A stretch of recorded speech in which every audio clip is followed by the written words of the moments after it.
صلاة الله سلام الله على طه رسول الله صلاة الله سلام الله على ياسين حبيب الله توسلنا ببسم الله وبالهادي رسول الله وكل مجاهد لله يا أهل البلد يا الله. Itu lipat lawan nih.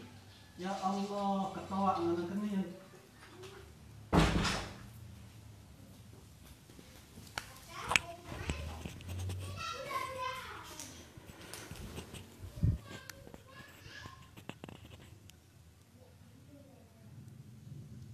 Ilahi salimil ummah minal afati wan niqmah wa min hammin wa min gummah bi ahlil badri ya Allah.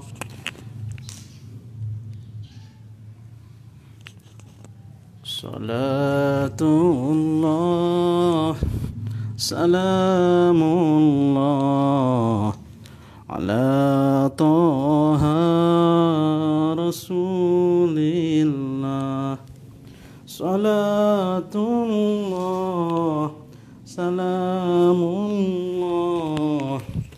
ala yasin habibillah.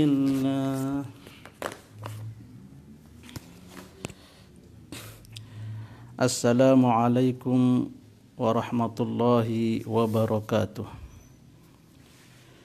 Bismillahirrahmanirrahim.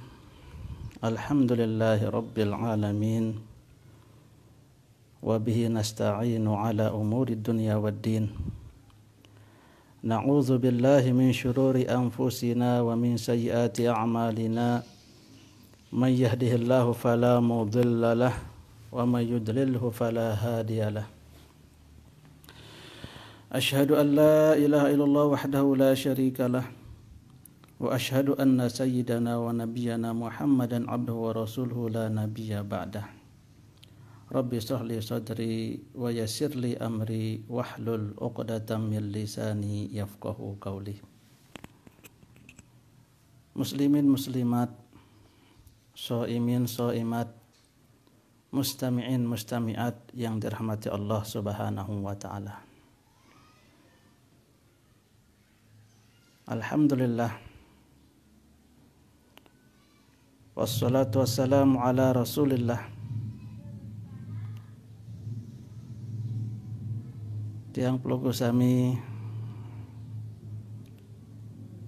masih diberikan taufik hidayah inayah oleh Allah Subhanahu wa taala, sehingga masih tiang peluku sami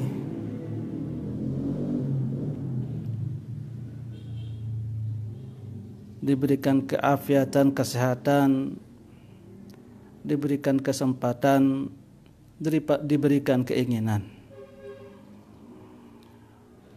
untuk muzakarah, untuk semangat mengisi detik demi detik yang sangat berharga dalam bulan Ramadan niki, walaupun dengan mengorbankan waktu, mengorbankan kuota internetnya untuk menonton live streaming di FB, dan memang begitulah seharusnya. Harus senara kuota internet sak dekadu solah Enten saat tekadu main game, main cacing doa, aku perlu untuk pengajian. Itulah maha rahman dan rahimnya Allah Subhanahu wa taala. Kalau masalah kebaikan dilipat gandakan minimal 10 kali lipat. Kalau masalah dosa hanya 1 kali lipat. Bahkan berniat berbuat baik, Allah sudah mencatatnya sebagai satu buah kebaikan. Kemudian apabila niat itu dilaksanakan, akan dicatat sebagai 10 kali kebaikan. Sedangkan berniat dosa, melakukan suatu dosa, belum dicatat sebagai dosa, sampai kemudian melaksanakan niatnya tersebut, baru dikatakan melaksanakan dosa. Jadi Rahman rahimnya Allah Subhanahu wa taala, satu buah kebaikan kita lakukan, kemudian 10 buah kejahatan kita lakukan, nanti ditimbang di yaumil hisab itu sama beratnya. Karena satu kebaikan dijawab 10 kali lipat. Makanya jika seseorang itu melaksanakan ketaatan maksimal di dalam bulan Ramadan, kemudian 11 bulan yang lain itu maksimal mencari duniawi, Ramadan maksimal mencari ukhrawi, itu bisa sebanding. Mengapa? Karena 1 bulan sama dengan 10 bulan. Kemudian di bulan-bulan yang bukan Ramadan itu ada hari Jumat yang akan kemudian menyempurnakan sehingga lebih menang akhirat daripada duniawi. Demikian juga dengan pulsa kita, harta kita, kita pergunakan sebagian untuk kebaikan, maka itu bisa menghilangkan dosa-dosa kita yang lain. Zakat, harta benda. Jika kita memiliki uang yang sudah mencapai nisab, kemudian kita simpan selama 1 tahun tidak dipergunakan, maka harus ada yang kembali ke akhirat, yaitu 2,5%-nya. Terkadang orang melihat jumlahnya banyak. Kalau sudah dia simpan ratusan juta di bank misalkan, 1 tahun 100 juta di bank, berarti sudah berapa? 2,5 juta. Wah, banyak sekali. Karena itu 2,5 jutanya. Tetapi yang dia diperhatikan, dihitung adalah yang tetap 97,5%. Cuman 2,5%. Itu yang kita kirim sebenarnya ketika kita sedang menzakatkan, mensedekahkan, itu kita sedang mengirim saham untuk akhirat. 97,5 itu untuk dunia. Subhanallah, cuma sedikit sekali. Itulah rahman dan rahimnya Allah Subhanahu wa taala. Dan waktu kita juga begitu. Maka Ramadan 1 bulan ini memang harus kita lebih memaksimalkan untuk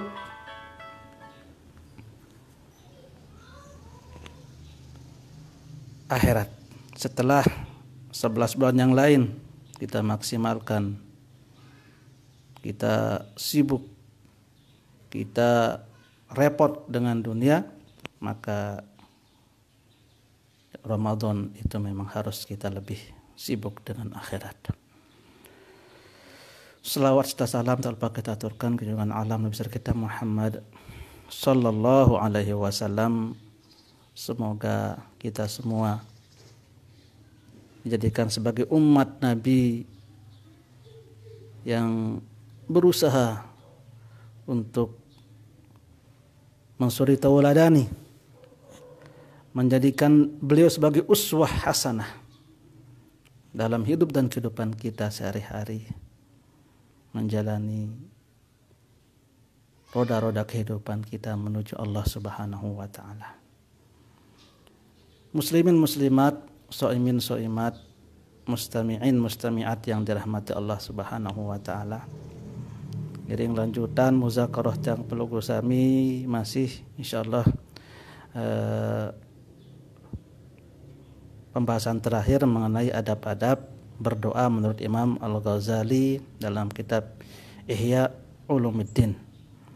Kita kemarin sudah membahas 7 adab yang beliau tulis dalam kitabnya, tinggal 3 lagi. Terakhir kemarin bagaimana kita kalau ketika berdoa itu harus yakin, jangan malu atau jangan tidak mau berdoa karena merasa terlalu banyak dosa. Sebagaimana yang disampaikan oleh Sufyan ibnu Uyainah radhiyallahu ta'ala anhu, la yamna'an ahadukum minad du'a ma ya'lamu min nafsihi. Jangan kan apa yang kau ketahui tentang dirimu, tentang dosamu, tentang maksiat yang kau lukakan menyebabkan engkau tidak mau memohon kepada Allah Subhanahu wa taala. Jangankan apa yang kau ketahui tentang dirimu membuat dirimu tidak mau berdoa kepada Allah, malu. Wah, lu dosa ndik semalik nunas. Itu jangan. Mengapa? Karena iblis laknatullah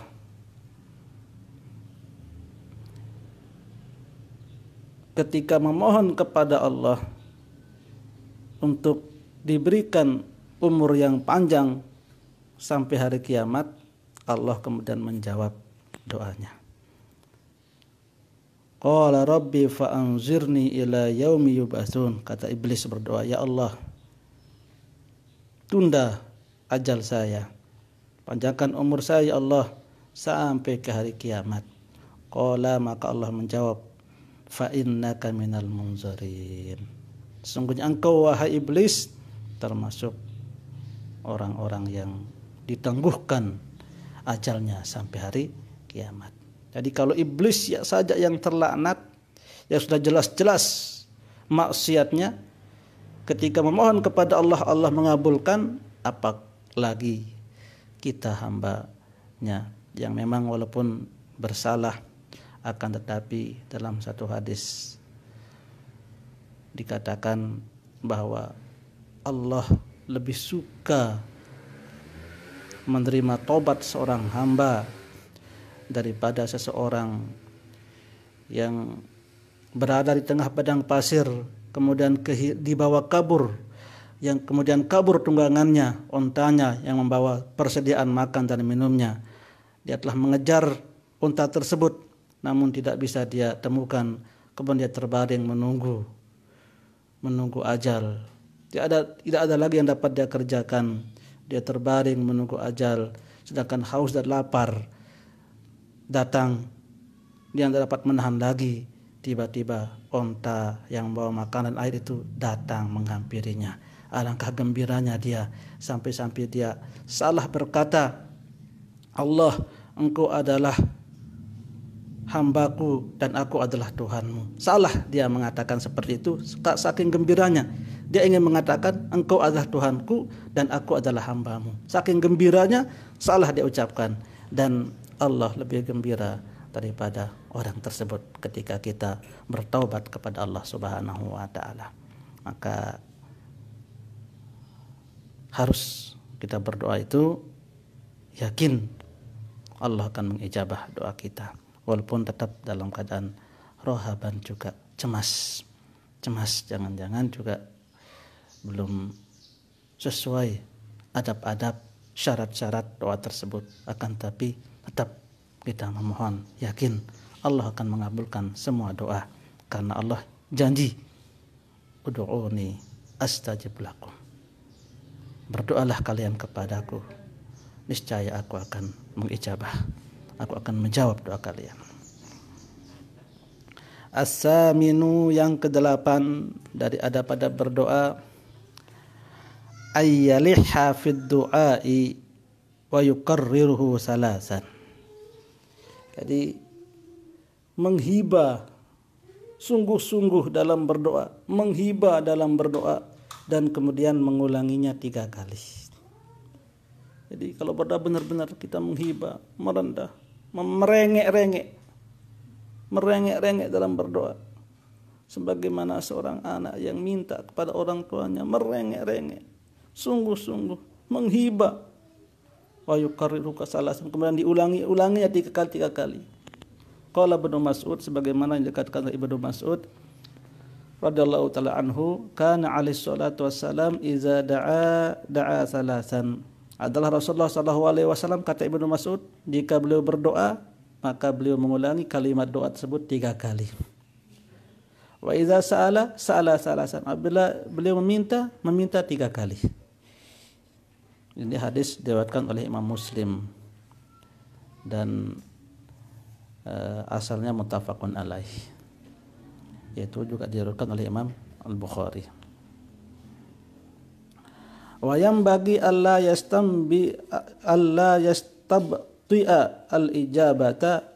Kemudian seyogyanya ketika kita minta, jangan putus harap, jangan mengatakan kok tidak pernah ijabah doa saya, kenapa tidak diijabah. Liqaulihi sallallahu alaihi wasallam, karena Rasulullah sallallahu alaihi wasallam bersabda, yustajabu li ahadikum ma lam yu'ajjil. Akan diijabah doa-doa kalian selama tidak tergesa-gesa. Fayaqulu, dia berkata, qad da'autu falam yastajib li. Wah kebedu lagun dek ini tidak ijabah. Wah kenunas lagun dek ini balas oleh Allah Subhanahu wa taala. Jangan seperti itu. Fa iza da'auta, tetapi apabila engkau berdoa, fas'alillaha katsira fa innaka tad'u karima. Maka mohon kepada Allah yang banyak. Mohon kepada Allah yang banyak, karena yang kau minta itu adalah zat yang karim, yang maha dermawan. Ya, jangan sedikit-sedikit mintanya, yang banyak. Berdoa mohon yang banyak, luwek-luwek tunas. Dendek sekedik-sekedik sama tunas, luwek-luwek kembali. Saya ngam sak tahu tunas itu adalah karima, amat sangat dermawan.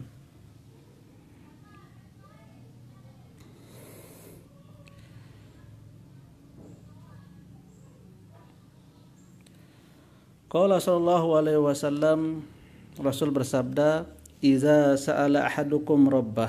Apabila seseorang, salah satu dari kalian berdoa, memohon kepada Tuhannya Allah, mas'alatan, satu permohonan, fatu'raful ijabatu, kemudian dia melihat ada ijabah, dia mengetahui, meyakini itu ada ijabah dari Allah Subhanahu wa taala, falyaqul, maka katakanlah, alhamdulillahillazi bi ni'matihi tatimmus shalihat.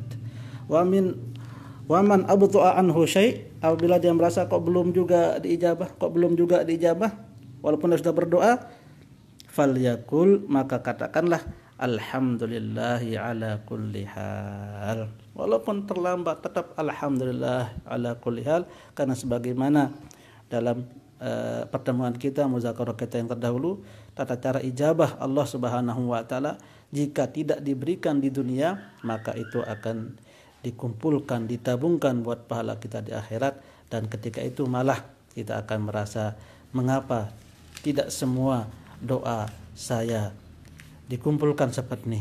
Alangkah baiknya tidak ijabah semua doa saya, sehingga saya mendapatkan pahala yang demikian besarnya di akhirat.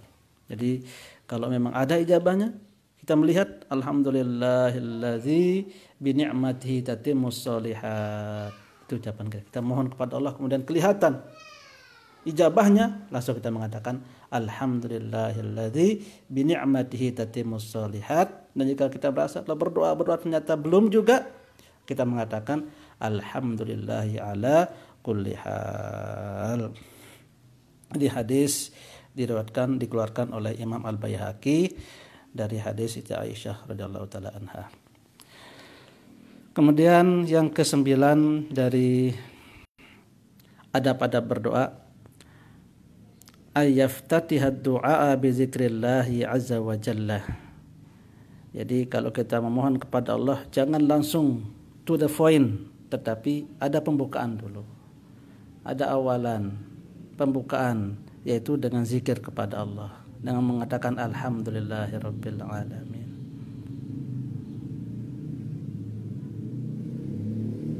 Kita diajarkan oleh Al-Quran, oleh Al-Fatihah, sebelum kita minta kepada Allah ihdinas siratal mustaqim, sebelumnya dulu ada alhamdulillahirabbil alamin, memuja-muja Allah dulu. Ada istiftahnya, ada pembukaan doa. Jangan langsung to the point, langsung minta ya Allah, minta. Namun ada dulu pendahuluannya, kata-kata pembukanya. Alhamdulillah, subhanallah, subhana rabbiyal ali, subhana rabbiyal a'la, subhanal quddus, alhamdulillah ala kulli hal, alhamdulillah. Yang penting ada pembukaannya.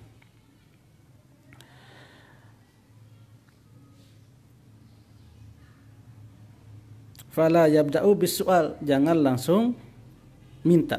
Qala Salamatu binul Aqwa, berkata sahabat Salamah bin Aqwa radhiyallahu taala anhu, ma sami'tu Rasulullah sallallahu alaihi wa alihi wasallam yastaftihu ad-du'a illa istaftahu biqauli subhana rabbiyal aliyyil a'la al-wahhab. Beliau mengatakan, saya tidak pernah mendengar Rasulullah sallallahu alaihi wasallam memulai doa kecuali dengan memulaikan doa beliau dengan kata subhana rabbiyal aliyyil a'la al-wahhab. Wa qala Abu Sulaiman Ad-Darani rahimallahu taala, man arada ay yas'alallaha hajatan falyabda bis salati ala nabi sallallahu alaihi wasallam summa yas'aluhu hajatahu. Barang siapa yang ingin memohon kepada Allah Subhanahu wa taala suatu hajat, suatu keperluan, maka mulailah dengan sholawat. Jadi dua, mulaiannya pertama dengan alhamdulillah, subhanallah, yang penting memuja-muja Allah, kemudian setelah itu berselawat kepada Rasulullah sallallahu alaihi wasallam. Summa yukhtimu bis sholati, kemudian mengakhiri juga dengan salat. Sebelum selesai, jadi awal salat, akhir salat, di tengah-tengahnya kita berdoa. Alan Nabi sallallahu alaihi wasallam, berselawat kepada Nabi di awal, berselawat kepada Nabi di akhir, di tengah-tengahnya kita memohon kepada Allah hajat yang kita sangat butuhkan tersebut, yang kita inginkan tersebut. Mengapa kata beliau? Fa innallaha azza wa jalla yaqbalus salataiti. Mengapa? Karena Allah Subhanahu wa taala pasti menerima dua selawat yang kita baca di awal di akhir. Wa huwa akramu min ay yad'a ma bainahuma. Kemudian dan Allah lebih mulia daripada akan meninggalkan antara keduanya. Tidak mungkin, Allah itu maha dermawan, tidak mungkin kalau selawat di awal, selawat di akhir diterima, sedangkan yang di tengah-tengah tidak diterima. Makanya beliau mengatakan kalau memohon kepada Allah berdoa, setelah alhamdulillah, selawat, berdoa, kemudian selawat, alhamdulillah, Fatihah. Mengapa? Karena kalau salawat pasti diijabah, diterima oleh Allah Subhanahu wa taala, maka sebagai yang bersifat maha dermawan, karim, tidak mungkin hanya mengambil awal akhir kemudian pertengahannya tidak diterima.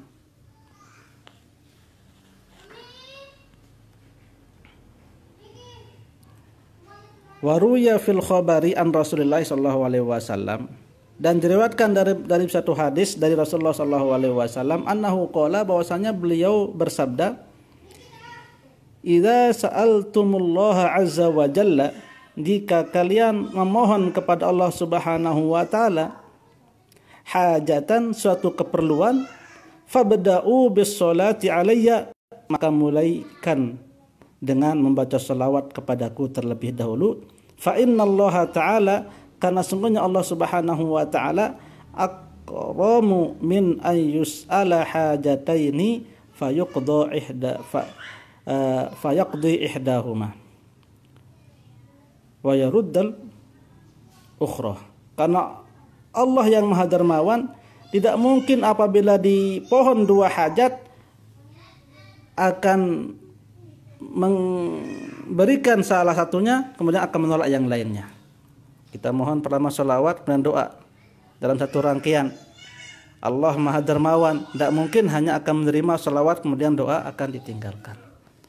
Maka seperti itulah mengapa para ulama kita banyak berijtihad membuat sholawat-sholawat yang dirangkaikan dengan doa. Sholawat nariyah misalkan, Allahumma sholli sholatan kamata wa sallim salaman taman. Nanti di akhirnya ada doa. Sholawat tibbil qulub, sholawat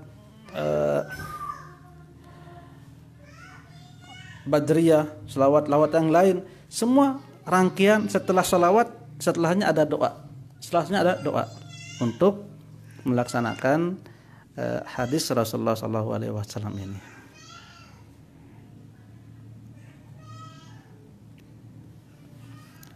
Al-ashir, yang terakhir daripada adab-adab berdoa menurut Imam Ghazali yang ke-10, wahwal adabul batini, yang merupakan adab batin. Yang 9 tadi itu adab zahir, satunya adalah adab batin.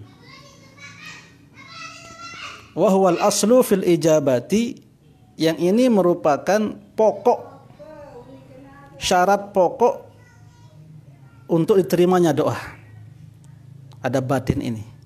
Apa itu? At-taubatu waraddul mazalimi wal iqbalu ala Allahi azza wa jalla bikanhil himmati. Taubat, mengembalikan apa-apa yang telah kita barang yang telah kita zalimi orang lain, dan menghadap kepada Allah Subhanahu wa taala dengan himmah yang benar-benar. Ini adab batin. Fadzalika huwa sabul qarib fil ijabah, dan inilah yang merupakan penyebab segera untuk dijabah oleh Allah Subhanahu wa taala.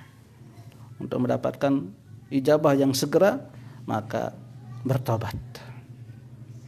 Bertobat, kalau kita pernah menzalimi orang, kembalikan apa yang telah kita zalimi kepada orang tersebut, atau minta ridha kepada mereka, minta diikhlaskan, kemudian menghadap kepada Allah Subhanahu wa taala dengan himmah, dengan keyakinan yang hakiki, maka itulah yang disebut sebagai sebab batin untuk diterimanya, segera diterimanya doa kita oleh Allah Subhanahu wa taala.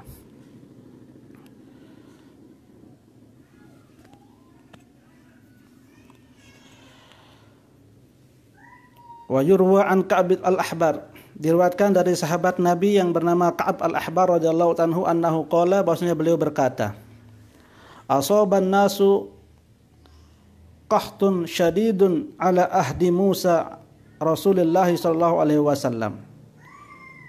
Pernah terjadi paceklik yang sangat pada masa Nabi Musa alaihissalam. Fa kharaja Musa bi Bani Israil yastasqi bihim. Maka Nabi Musa keluar untuk salat istisqa, untuk memohon kepada Allah diturunkan hujan bersama mereka, bersama para Bani Israel. Falam yusqau, tetapi ternyata tidak diijabah oleh Allah Subhanahu wa taala. Tidak diturunkan hujan. Padahal yang mohon adalah Nabi Musa bersama dengan Bani Israel. Hatta kharaja salasa marrat, sampai 3 kali. Hari ini tidak, besok keluar lagi mohon, tidak hujan. Sampai 3 kali kemudian keluar, tidak juga Allah berikan hujan. Walam yusqau, tidak diberikan hujan. Fa Auhallahu azza wa jalla ila Musa, maka Allah menurunkan wahyu kepada Nabi Musa alaihissalam, inni la astajibu laka wala liman ma'aka wa fikum namam. Sesungguhnya aku, firman Allah dalam wahyunya kepada Nabi Musa, tidak mengijabahmu dan pula orang-orang bersamamu. Mengapa? Wa fikum namam, karena di antara kalian memohon kepadaku itu ada yang namam, ada yang suka namimah, ada yang suka mengadu domba orang, ada yang suka sak demen pelituk pelatiun, ada yang sak dengan besiak, ada yang sak dengan begejuh, ada yang sak dengan putus silaturahim. Ia kancing marak jampuk diterima doa telu kalim nunas, telu kalim istisqa, lagu undek beng mujan kembien sengan sak kancem arak demen pelituk pelati uni. Banyak masih ada yang namimah. Faqala Musa li Bani Israil. Faqala Musa, maka berkata Musa kepada Allah Subhanahu wa taala, ya Rabbi, wahai Tuhanku, wa man huwa, saya niki, siapa dia? Orang yang namam ini, orang yang suka namimah ini, orang yang suka domba ini. Hatta nukhrijuhu min bainina, supaya kami keluarkan dia dari grup doa ini, dari kelompok istisqa ini, kita keluarkan dia supaya dia enggak ikut berdoa ya Allah. Siapa dia? Kasih tahu dia. Siapa itu? Saya demam perituk pelatihan ini ki. Ada yang sak sugul ndak milu berdoa. Ada yang terima ya Allah. Auhallahu azza wa jalla ilahi, maka Allah menurunkan wahyu kepadanya Nabi Musa, ya Musa, anhaakum anin namimah wa akunu namama. Ya Musa, muksili muklarang muk cegah dari namimah, mu nani yak jari yak benamimah aku. Manik Allah subhanallah. Saya melarang kalian dari melakukan namimah, suka mengadu domba. Sekarang engkau memohon kepadaku untuk memberitahu siapa orang yang namimah itu. Bukankah aku juga akan melakukan namimah kepada? Tidak ya Musa. Tidak, saya tidak akan beritahu siapa orang tersebut. Faqala Musa, maka Nabi Musa berkata li Bani Israil, kepada Bani Israil, tubu ila rabbikum bi ajma'ikum. Kalau begitu wahai Bani Israil, sebelum kita sholat isqa sekarang, kalian semua tobatlah dengan tobat yang sungguh-sungguh, anin namimati, dari namimah. Saya wah diketahuan saya di antara kalian wah namimah, wah pelituk pelati uni demen namimah, lagu tobat makin. Tobat dengan tobat yang sebenar-benar tobat. Fatabu, maka mereka kemudian tobat bersama-sama. Fa arsalallahu ta'ala alaihim al-ghais, maka Allah Subhanahu wa taala mengirimkan hujan kepada mereka. Subhanallah. Jadi seperti itu. Jadi kalau berdoa itu sebelumnya taubat dulu. Maka di hadis yang pernah Dewek yang sampaikan, seorang yang di perjalanan dengan pakaian kumal, dengan rambut aut-autan, menengadahkan tangan kepada Allah, padahal di perjalanan adalah tempat yang mustajab untuk berdoa. Dia mengatakan ya Rabb, berdoa dia, wa Allah, ya Allah. Wa mat'amuhu haramun, tapi makanannya haram. Wa mashrabuhu haramun, minumannya haram. Wa maskanuhu haramun, tempat tinggalnya haram. Anna yustajabulah, mau bagaimana? Sabda Rasulullah, bagaimana dia bisa diijabah doanya oleh Allah Subhanahu wa taala? Bagaimana? Sulit.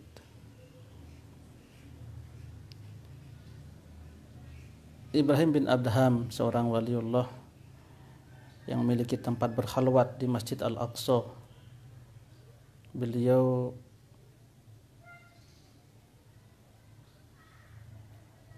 seorang wali besar yang apabila beliau memohon kepada Allah langsung diijabah oleh Allah Subhanahu wa taala apapun permohonannya.